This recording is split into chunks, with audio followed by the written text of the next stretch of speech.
Assalamualaikum warahmatullahi wabarakatuh. Pada kesempatan kali ini kita masuk dalam mata kuliah Gizi dan Kehidupan Dasar, yang mana kita akan masuk ke topik masalah gizi pada balita. Namun sebelumnya mari kita berdoa terlebih dahulu. Bismillahirrahmanirrahim. Baik, pesan 5 hari ini Ibu ambilkan dari kata Iqra yang artinya adalah membaca atau bacalah, yang mana memang Allah sudah memfirmankan bahwa kita untuk bisa menjadi manusia atau seorang hamba yang bisa dinaikkan derajat oleh Allah, maka kita harus banyak membaca, banyak-banyak meningkatkan ilmu pengetahuan kita dengan membaca. Sehingga jangan pernah lelah untuk membaca, tingkatkan untuk selalu membaca ilmu-ilmu yang memang sangat kita butuhkan seumur hidup kita. Jadi tetap harus belajar meskipun sudah tidak lagi berada di jenjang pendidikan. Capaian pembelajaran pada hari ini adalah mahasiswa dapat menyebutkan serta menjelaskan apa itu masalah gizi pada balita, serta faktor-faktor yang mempengaruhi dan cara mengatasinya. Biasanya keadaan yang sering menimbulkan resiko malnutrisi pada balita atau gangguan status gizi pada balita adalah sanitasi lingkungan atau kebersihan lingkungan, perilaku hidup bersihnya yang memang masih kurang, kemudian aktivitas fisiknya memang juga meningkat yang tidak diimbangi dengan asupan gizi yang sesuai, atau juga bisa karena distribusi makanan yang masih timpang, kemudian durasi pemberian ASI yang memang tidak eksklusif atau hanya sebentar, atau bahkan mungkin yang terlalu lama lebih dari 2 tahun juga bisa menimbulkan malnutrisi pada balita.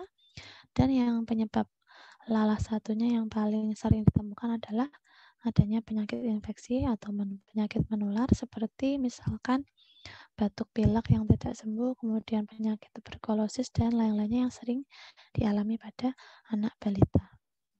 Nah, untuk bisa mengetahui status gizi pada balita, apakah dia kurang, buruk, atau sudah normal, kita harus menggunakan atau menilai status gizi dengan 3 indikator penilaian status gizi. 3 atau 4 indikator. Pertama, berat badan menurut umur, tinggi badan menurut umur, berat badan menurut tinggi badan, atau IMT menurut umur. Nanti untuk pengkategorian indikator masing-masing indikator tersebut juga berbeda-beda. Kalau untuk BB per U biasanya dikategorikan menjadi gizi buruk, gizi kurang, dan gizi lebih. Kemudian untuk tinggi badan per umur atau TB per U biasanya akan dikategorikan menjadi sangat pendek, dan sangat tinggi.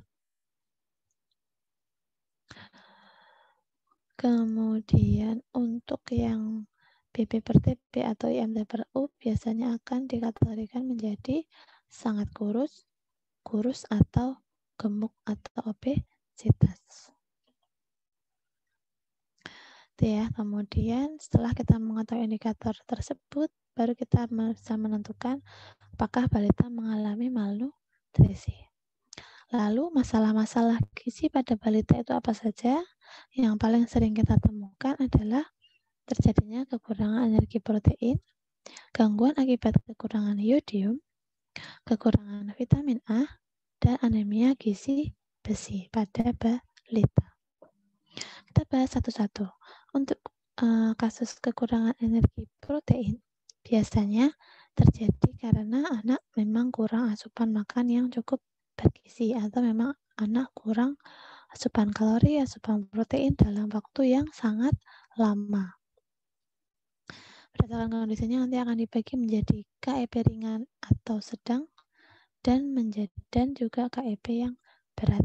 Biasanya untuk KEP ringan atau sedang ditandai dengan status gizi yang kurang karena ada biasanya berat badan dan tinggi badan yang tidak sesuai dengan umurnya, artinya memang kurang dari standar.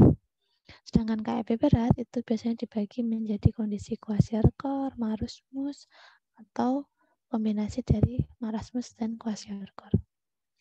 Pemeriksaan fisiknya untuk kekurangan energi protein biasanya apakah ada edema, pembesaran hati atau nyeri pada hati, atau namanya hepatomegali.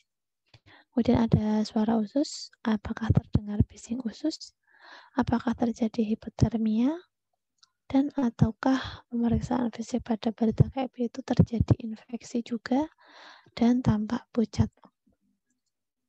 Untuk bisa memberikan skor pada balita dengan KIP yang berat menurut McLaren, biasanya kita menurut McLaren ya, ini ada keterangan di sini bahwa untuk skor 0 sampai 3 dikatakan marasmus, skor 4 sampai 8 dikatakan marasmic kwashiorkor, skor sampai 9 sampai 15 disebut atau mengalami kwashiorkor. Nah, untuk marasmus biasanya berkaitan dengan kelaparan yang berkepanjangan atau penyapihan MPASI atau penyapihan ASI eksklusif yang terlalu cepat. Sedangkan kwashiorkor biasanya disebabkan memang terlambat menyapih, kekurangan protein secara kronis, sering terjadi diare dan infeksi. Nah, untuk kita bisa mengetahui, kita bisa mengkategorikan skor-skor tersebut, maka kita harus mengecek apakah ada edema, apakah ada dermatosis atau kelainan pada kulit, atau keduanya, perubahan warna rambut, apakah terjadi hepatomegali atau pembekakan pada hati. Kita cek serum albuminnya apakah berada di rentang ini, kemudian kita beri skor. Kemudian kita lihat hasil lab proteinnya total. Kalau angkanya kurang dari 3 maka memang skornya sangat tinggi. Tapi kalau angkanya lebih dari 7 maka bisa dikatakan skornya 0 atau dia tidak termasuk dalam malnutrisi. Sekarang kita bahas satu-satu terkait dengan marasmus. Gejala klinis dari marasmus adalah balita dengan tulang yang terbalut kulit. Jadi marasmus ini cenderung secara fisik kita bisa lihat tubuhnya itu hanya terdiri dari kulit dan tulang. Ototnya mengecil, jaringan lemaknya udah nggak ada, kulitnya kering, tipis, mudah berkerut, wajahnya seperti orang tua, rambutnya tipis, bahkan mungkin tidak mudah rontok, wajahnya seperti orang tua. Kemudian hipoglikemia, hipotermia, kemudian ada kerusakan mata karena memang dia mengalami kekurangan vitamin A dan terjadi gastroenteritis, gangguan masalah yang ada di dalam ususnya, dan juga infeksi saluran nafas biasanya akan terjadi seperti itu. Ini adalah contoh balita marasmus dan juga beberapa kondisi fisiknya yang bisa kita lihat ya. Kemudian untuk kwashiorkor biasanya cenderung terjadi edema. Jika ditekan nanti akan sulit kembali lagi. Sulit kembali atau dalam waktu yang cukup lama dia akan kembali. Biasanya memang cenderungnya rambut kering, rapuh, pucat juga, kemudian agak apatis, ada hepatomegali, ada pembengkakan di hati, kekurangan otot yang berkurang, dan perutnya cenderung menonjol karena memang ada penegangan lambung dan usus. Ini contoh balita dengan kwashiorkor. Ada kelainan kulit, ada rambut yang mudah rontok, ada edema atau pembengkakan di sini, rambutnya tipis, merah, wajahnya bengkak, gitu ya, bengkak, lembab, pandangan mata sayu, pembesaran hati, ada penyakit infeksi bawaannya juga, jadi ada diawali dengan penyakit-penyakit lainnya sehingga muncul jadi kwashiorkor, rewel, dan ototnya mengecil. Ini contoh yang lebih dekat lagi. Jadi ada semacam titik bintik merah dalam tubuh. Itu menjadi kelainan dermatisnya. Ini adalah tanda klinis apabila balita mengalami kwashiorkor. Biasanya kalau untuk laki-laki mengalami ini pembekakan di bagian skrotumnya. Jadi ada bengkak gitu ya. Kalau di anak laki-laki ya. Ada bengkak di sini, di pipi, ada rambutnya seperti itu, kasihannya. Kemudian untuk tanda klinis jika ada kombinasi antara marasmus dan kwashiorkor, maka biasanya nih bagian atas tampak seperti kulit-kulit dan tulang, bagian perut akan mengalami edema atau buncit, pembengkakan, dan juga beberapa kombinasi secara fisik. Untuk bisa kita mengetahui tata laksana pada gizi buruk, bisa kita lihat di buku panduan yang sudah dibuat oleh Kementerian Kesehatan. 4 fase pada tata laksana gizi buruk ada namanya stabilisasi, atau yang namanya fase stabilisasi adalah fase awal tindakan segera untuk mengatasi adanya hipoglikemi, hipotermia, ataupun dehidrasi. Pada fase stabilisasi ini menjadi fase awal yang paling penting untuk kita lakukan segera sebelum kita mengatasi tadi masalah-masalah yang lainnya. Kemudian kita juga bisa melakukan mencegah gagal jantung dengan memberikan cairan, energi, dan protein secara bertahap supaya tidak kaget atau overload dalam tubuhnya, karena dalam tubuhnya dari awal memang sudah kekurangan energi, protein, cairan, sehingga kalau diberikan secara cepat itu akan menyebabkan dia overload dan menyebabkan kematian, karena jantung juga harus beradaptasi dalam proses pemberian cairan secara bertahap ya. Dan biasanya lama perawatan di fase stabilisasi ini 1-2 hari tergantung dari kondisi anak. Kemudian fase transisi atau fase peralihan dari fase stabilisasi ke fase selanjutnya atau fase transisi biasanya ini akan berlangsung selama 1 minggu dan terjadi proses adaptasi di sel ususnya untuk bisa menerima tadi intervensi-intervensi yang sudah diterapkan. Kemudian untuk fase selanjutnya adalah fase rehabilitasi, yang mana nanti akan diberikan pemberian makanan untuk mengejar tumbuhnya dan memenuhi kebutuhan energi protein sesuai dengan kemampuan tubuhnya kurang lebih selama 2 minggu sampai 4 minggu. Kemudian fase tindak lanjut nanti akan dilakukan PMT pemulihan selama kurang lebih 4 bulan sampai 5 bulan. Jadi untuk tahapan penanganan balita gizi buruk bisa kalian baca di buku dari Kemenkes secara detail kalian lebih paham, yang mana nanti ada fase yang pertama adalah fase stabilisasi, kemudian fase transisi, kemudian rehabilitasi, dan yang terakhir adalah fase tindak lanjut. Kemudian untuk yang kedua yaitu gangguan akibat kekurangan yodium, yang nanti defisiensi yodium akan menguras cadangan yodium sehingga mengurangi produksi tiroid stimulus hormon atau hormon tiroid, yang mana kalau hormon tiroid produksinya rendah maka kita akan mengetahui dampaknya terjadi bisa gangguan pertumbuhan otak, bisa gangguan kekebalan tubuh, dan juga menyebabkan tadi munculnya gondok atau pembesaran kelenjar tiroid. Selain itu juga berdampak pada kecerdasan dan perkembangan otak serta tumbuh kembang kalau yodium itu kekurangan. Penilaian angka kejadian gondok dengan meraba atau terlihat.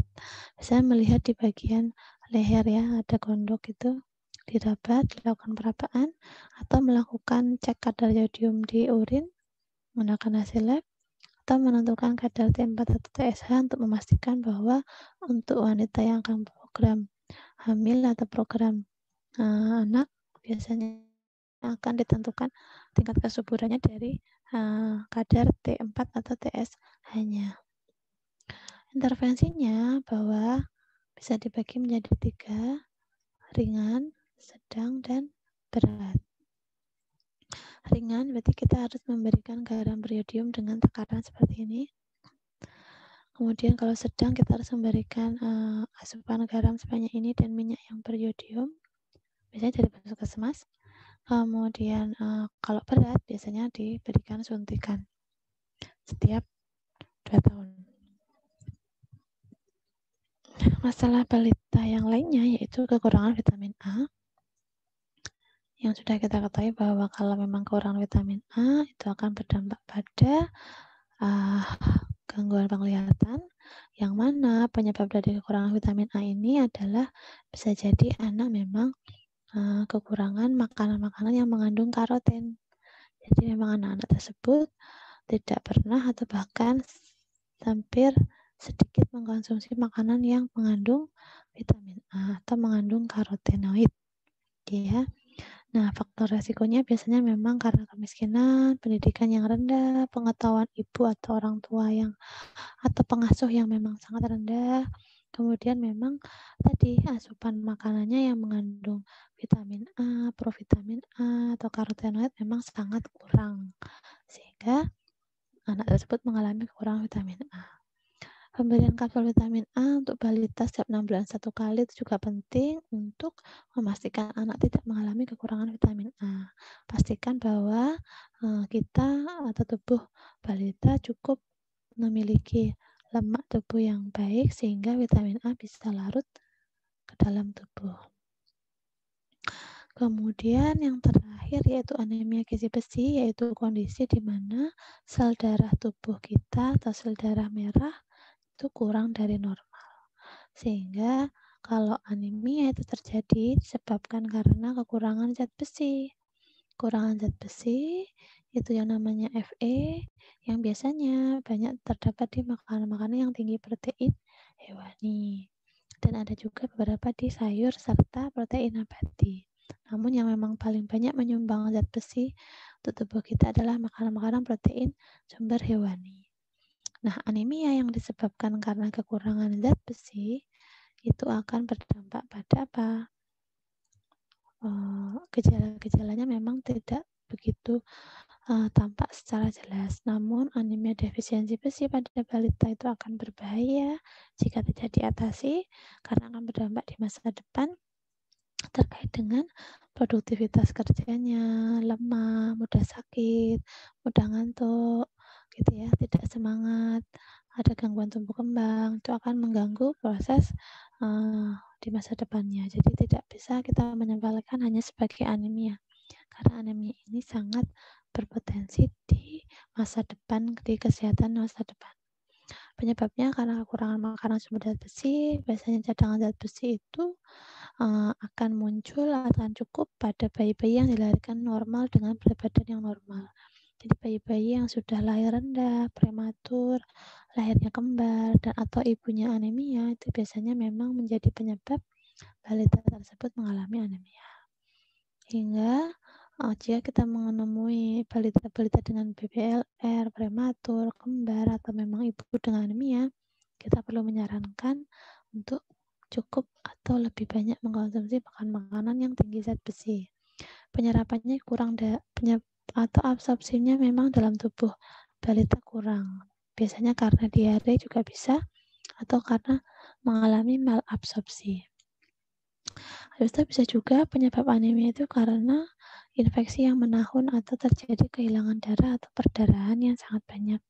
Atau bisa juga karena penyakit cacingan, itu juga bisa menjadi penyebab anemia defisiensi besi, yang mana nanti cacing ini yang ada dalam tubuh kita, dia akan mengambil zat-zat gizi, zat nutrisi, salah satunya adalah zat besi yang akan dimanfaatkan oleh yang seharusnya digunakan oleh sel tubuh kita, tapi dikonsumsi atau menjadi makanan untuk cacing-cacing parasit ini dalam tubuh kita.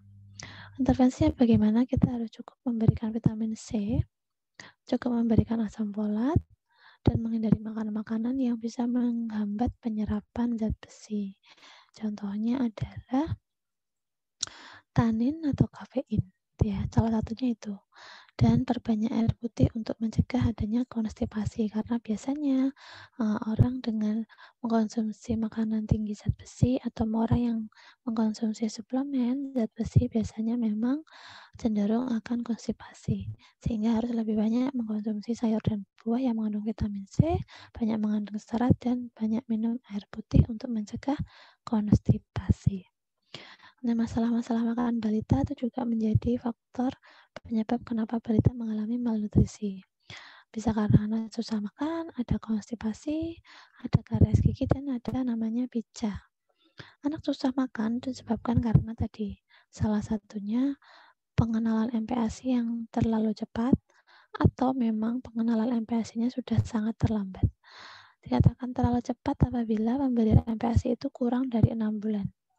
Anak-anak usia 4 bulan, anak-anak usia 2 bulan sudah dikasih makanan atau buah-buah seperti orang dewasa. Itu juga bisa menjadi penyebab nanti di masa dewasanya atau di masa balitanya akan mengalami kesulitan makan atau susah makan. Bisa juga karena MPASI yang diberikan sangat terlambat atau lebih dari 6 bulan. Masih sering minum ASI terus, menyusui terus, MPASI-nya terlambat baru diberikan usia 9 bulan, itu menjadi faktor yang paling penting penyebab menjadi salah satu penyebab anak susah makan. Atau memang terlalu lama ASI diberikan sehingga dia hanya terlalu sering atau terlalu lama menyusui. Kurang variasi bahan makanan juga bisa menyebabkan anak bosan, gak mau makan. Atau memang sudah terlalu banyak minum susu formula, sehingga pastikan pemberian susu formula tidak bersamaan dengan jam makan utama. Sehingga waktu jam makan ya dia tetap lapar, butuh makan. Tapi kalau sudah mendekati jam makan dia malah dikasih susu formula, maka ya sudah dia tidak bisa makan utama karena sudah kenyang susu formula. Atau memang terlalu banyak jajan, terlalu banyak makan makanan tinggi kalori, gula, dan garam. Itu menyebabkan anak susah makan. Cara mengatasinya, suasana makannya dibikinnya nyaman, biasanya makan bareng bersama keluarga, diajak makan bersama keluarga, bersama teman-temannya, tanpa ada gangguan TV, mainan, atau hadiah apapun. Sehingga dibiarkan anak untuk makan sendiri di jam-jam makan, biarkan dia mengetahui atau menikmati makan yang ada di depannya sudah disediakan, dan dibuat jadwal makan yang teratur supaya dia juga bisa lebih tertib dan disiplin kapan waktunya makan, kapan waktunya bermain, dan kapan waktunya mengkonsumsi snack atau cemilan. Nah, untuk konstipasi biasanya memang penyebabnya adalah karena tadi ya makanan-makanan tinggi FI atau makanan suplemen yang suplemen zat besi yang sangat banyak, sehingga harapannya dengan konstipasi ini bisa mencegah kalau balita dengan konstipasi biasanya akan mengalami trauma. Kalau sudah trauma saat BAB, maka bahayanya adalah dia akan takut makan. Karena apa? Dengan dia makan, dia akan memicu dia akan BAB, sehingga dia akan mengatakan nyeri dan takut untuk makan makanan yang banyak. Namun hal tersebut bisa diatasi dengan pengobatan obat substancia. Atau juga masalah-masalah yang sering kita temui adalah karies gigi. Biasanya balita yang berkaries gigi itu biasanya dia sering makan makanan yang tinggi gula, sering minum susu saat tidur, dan jarang membersihkan gigi ya sebelum tidur, dan biasanya memang dia lebih banyak atau lebih suka makan yang manis, itu dia akan muncul karies gigi. Kemudian untuk pica adalah gangguan makan yang menetap dalam mengkonsumsi benda-benda atau makanan tidak bergizi. Mungkin pernah kita mengetahui berita-berita di TV ya, bahwa banyak balita-balita yang mengkonsumsi makanan aneh seperti bedak, batu, kerikil, atau makanan lainnya yang tidak ada gizinya. Yang memang itu menjadi penyebab, bisa disebabkan karena adalah faktor budaya, kondisi ekonomi, kemudian muncul satu rasa ketagihan, kenyamanan, atau mungkin juga karena kurangnya pengawasan orang tua dalam memantau anak mengkonsumsi makanan-makanan di sekitar rumahnya. Nah, untuk bisa meningkatkan pemahaman kalian, silakan dikerjakan evaluasi ini dengan baik supaya kalian memastikan bahwa kalian paham materi-materi yang sudah saya berikan. Jika masih ada pertanyaan, bisa kalian melihat referensi ini dan juga bisa bertanya di kolom pertanyaan yang sudah ada disediakan. Berasa diskusi kuliah pada hari ini sudah cukup. Alhamdulillahirrahmanirrahim. Terima kasih atas perhatiannya. Semoga ilmunya bermanfaat. Wassalamualaikum warahmatullahi wabarakatuh.